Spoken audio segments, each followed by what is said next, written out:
L'équipe, bien ou quoi? Tranquille? Ouais, moi ça va, tranquille. Aujourd'hui, on va parler de laboratoire pharmaceutique, on va parler de médicaments, on va parler de mensonges, d'argent. Voilà, tout ce qui nous intéresse, tous les trucs intéressants quoi. Donc l'histoire d'aujourd'hui, ça parle de Merck. Donc Merck, c'est quoi? C'est un énorme laboratoire pharmaceutique américain, vraiment un gros leader du marché. Et Merck, en 1999, ils ont sorti un médicament qui s'appelle le Vioxx. C'était un médicament qui avait vocation à traiter tout ce qui était les problèmes d'arthrose, les pathologies squelettiques, également tout ce qui est règles douloureuses pour les femmes, etc. Mais ce médicament, il était assez révolutionnaire parce que, en fait, les traitements pour ces pathologies-là existaient déjà, mais celui-ci avait la particularité de ne pas avoir de problème gastrique, contrairement aux autres traitements préexistants. Et on parle de problèmes gastriques assez contraignants au quotidien, ça va jusque l'ulcère à l'estomac, etc. C'est des trucs qui cassent les couilles, tu vois. Donc pour les gens qui prenaient ces médicaments, le Vioxx, ça venait changer leur vie, changer leur quotidien. Donc forcément, le médicament, il sort, gros succès, ça se vend comme des petits pains, ça fait du bif de ouf, vraiment ça brasse et tout. Aujourd'hui on compte même jusque 20 millions de personnes aux États-Unis qui l'ont pris, donc vraiment c'est un médicament qui a bien fonctionné. Mais forcément, au bout d'un moment ça part en couille, parce que là pour l'instant l'histoire elle est trop belle, elle est trop parfaite, ça va partir en couille. Donc là en fait le temps passe après la sortie du médicament, et très vite, il commence à y avoir des petits échos, des critiques, des petites études, etc. qui accusent le médicament de causer des problèmes cardiaques et de tuer des gens, tout simplement. Mais ça a pas encore pris une grosse ampleur. Donc le laboratoire, ils s'en battent les couilles. Ils continuent à faire leur truc, ils continuent à vendre, ils calculent pas. Et vraiment, ils avancent tout droit, il n'y a pas de ralentir, ils s'en battent les couilles.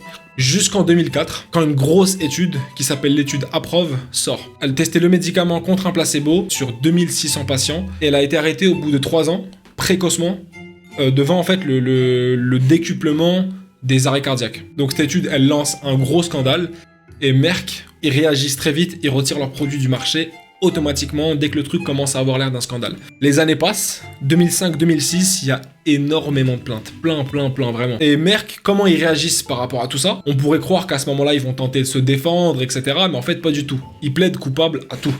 Ils s'en battent les couilles, ils parlent pas chinois, et on parle de dizaines de milliers de plaintes. Ils vont jusque débourser 4,85 milliards de dollars pour indemniser toutes les familles de victimes par rapport aux plaintes, etc. Donc quand ils font ça, ça écourte le scandale tout de suite. Tout le monde est indemnisé, etc.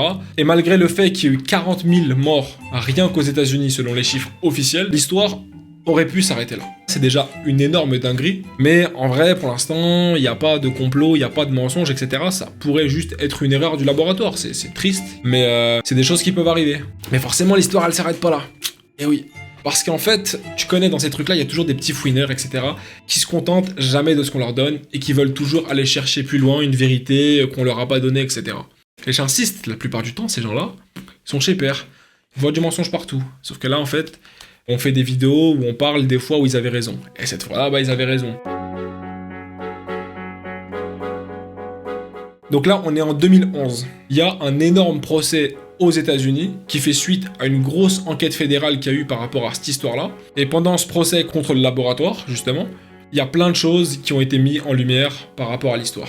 Déjà, premièrement, très simplement, on s'en doute, en fait, ils étaient au courant. Depuis les premiers essais cliniques, on sait qu'ils avaient de grosses suspicions, si ce n'est des preuves, que le médicament allait provoquer tout un tas d'arrêts cardiaques et des morts, etc. Ça s'arrête pas là, parce que là, je vais vous expliquer qu'est-ce qu'ils ont fait. C'est top tier sur le vice, c'est un truc de ouf. Donc, c'est simple. Ils se sont associés avec Elsevier. Elsevier, c'est quoi ?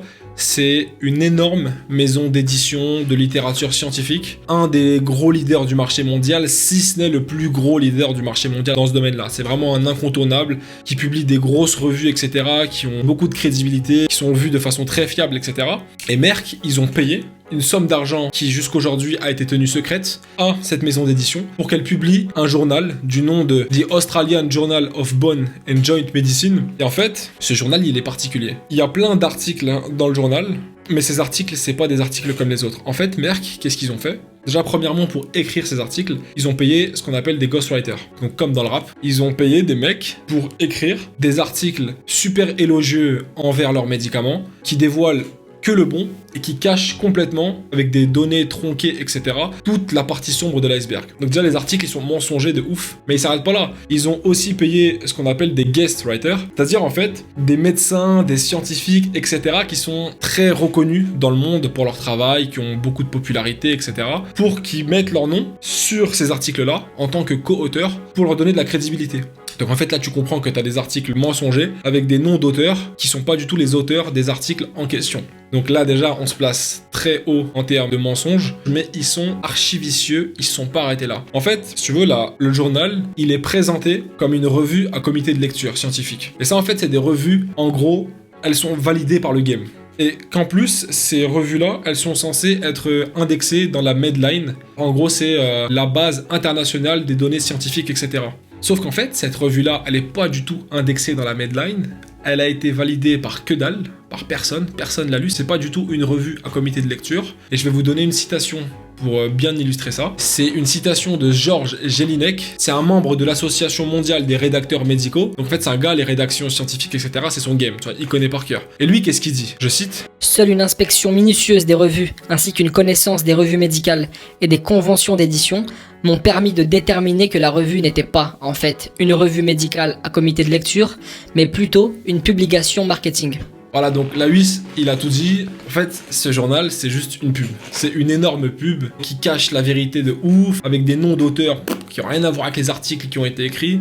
Et en fait, il faut se rendre compte que du coup, le truc a été tellement bien orchestré, leur logistique, elle est tellement bonne, que, à l'époque, le médecin moyen, quand il lisait ça, il n'y voyait que du feu. Il pouvait que faire confiance à ce qui a été écrit là-dedans et il prescrivait le médicament en masse. Donc voilà, en gros, ça c'est ce qui s'est passé pendant le procès. Merck, ils ont été condamnés à payer une amende de 950 millions à l'État américain. Et je vous lis l'intitulé de la condamnation: fausse déclaration sur la sécurité de son médicament aux fins d'augmenter ses ventes. En fait, là, tu lis juste la condamnation, tout est dit. C'est limite, j'aurais pu arrêter la vidéo à ça. T'as compris tout le truc. Donc en fait, ils ont réussi à baiser le game de ouf. Ils ont tellement baisé le game que, en fait, entre 99 et 2004, ils ont engrangé un bénéfice de 11 milliards de dollars. Et donc là, si tu fais les comptes, en fait, ils ont été condamnés une première fois à payer 4 milliards 85 millions pour toutes les familles de victimes, etc. Ils ont été condamnés une seconde fois 950 millions à l'État américain. Tu comptes 1 milliard, allez, en pot de vin pour la maison d'édition, pour tous les scientifiques, etc. 1 milliard, je suis archi gentil, ils ont dû payer moins que ça. Et donc, en fait, quand tu comptes tout ça, tu fais ton petit calcul, tu fais tes comptes, en fait, malgré les condamnations, ils ont engrangé un bénéfice de 4,2 milliards. Donc, à la fin, ils s'en battent les couilles, parce que le business plan, il est rentable de ouf. C'est ça la réalité de l'histoire. Donc là, tout est plus ou moins dit sur l'histoire. Mais il y a des petits bonus en plus que je vais rajouter. Et limite, les petits bonus que je vais rajouter, pour moi, c'est les plus grosses dingueries dans l'histoire.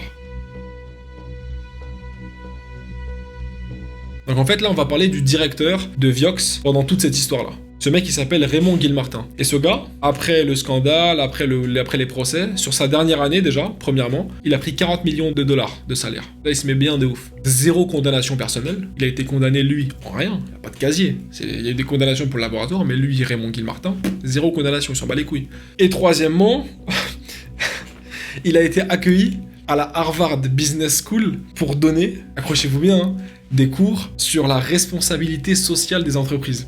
Gros, là, c'est une farce. Je sais même pas comment c'est possible, tu vois, mais c'est en fait, c'est vraiment ce qui s'est passé. Le gars, il a tout baisé. Il a tout baisé, c'est un narvalo de ouf. Deuxième petit bonus, le scandale, il a aussi un peu explosé en France. Et en France, ce médicament, il avait plutôt bien marché, parce qu'en 2004, c'était le 10e médicament le plus remboursé, et on dénombre 500 000 personnes en France qui l'ont pris de manière régulière. Mais donc, après tout le remue-ménage qu'il y a eu aux États-Unis, forcément, en France, il y a eu des plaintes qui ont été déposées aussi. Et il y a un expert qui s'appelle Bernard Rouvex, qui a été chargé d'étudier la fiabilité du dossier, de toutes les plaintes, etc.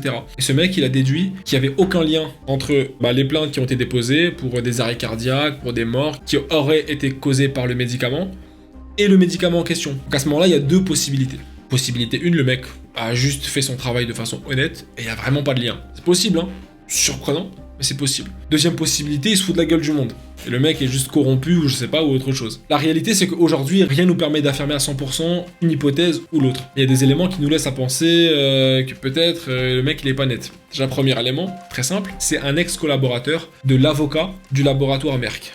Donc déjà, un lien d'intérêt évident, mais ça prouve rien. Ça prouve rien. En plus de ça, ce mec, par le passé, il a déjà fait une expertise pour un médicament qui avait été créé par un laboratoire qui s'appelle GSK. Et lui, il avait jugé que le médicament, il était net, tu vois. Il était clair, il avait pas de problème, etc. C'était un bon médoc, il a validé. Mais quelques temps après, en fait, le laboratoire, ils ont été condamnés pour produits défectueux par rapport à ce médicament-là. Bizarre. Ça prouve rien, ça prouve encore rien du tout. Troisième élément, il faut savoir que ce mec, il est mis en examen en ce moment même pour prise illégale d'intérêt par rapport au scandale du Mediator. Scandale du Mediator, je pense que la plupart des gens en ont déjà entendu parler, etc. C'est un gros scandale en France. Donc voilà, c'est tout un tas de trucs qui pourraient te laisser à penser qu'en France, l'histoire elle a été, tu vois, Veski, elle a été éteinte, mise sous le tapis, mais ça prouve rien. Hein. Franchement, moi en tout cas, je tire pas de conclusion hâtive, je suis pas au courant, je sais pas, il y a pas de preuves irréfutables. Bon, à cela, vous de juger. Et donc voilà, là tout est plus ou moins dit. Moi je trouve que c'est une histoire de ouf. Abonnez-vous, commentez, laissez liker,